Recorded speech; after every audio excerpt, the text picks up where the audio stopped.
Trekker 2 avtomobillari juda ham jo'ski bo'ladi. Buni nima qilsa yumshoq bo'ladi? Necha pul ketadi? Videoni oxirigacha ko'rsanglar, men sizlarga bitta ko'rsatib o'taman. Birinchisi richak sanli bloki bo'ladi. Bu juda ham yengil bo'ladi. Men hozir sizlarga buni spot bilan ko'rsatib beraman.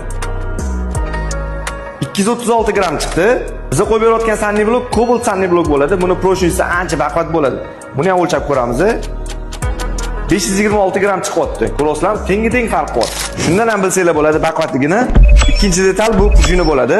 Aylanasi 6 ta bo'ladi. Biz bunga Cobalt prujina qo'yib beramiz. Buni aylanasi 3 ta bo'lgan hisobiga orqa qismi ham yumshoq bo'ladi. Uchinchisi bu amortizator. Amortizator o'ziniki juda ham slabiy bo'ladi. Biz buni ham olib tashlaymiz-da, bunga ham Cobalt amortizatorlarni qo'yib beramiz. Mana shu 3 ta narsani qilgandan keyin mashina yumshoq bo'ladi. Ana endi asosiy joyiga keldik.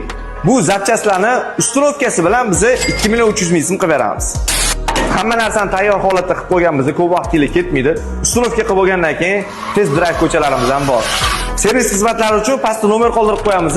Bemalol shu nomerlarga aloqa chiqib kelsanglar bo'ladi. Video yoqqan bo'lsa, like bosib, Trekker 2 hadiyani olib jo'natib qo'yamiz.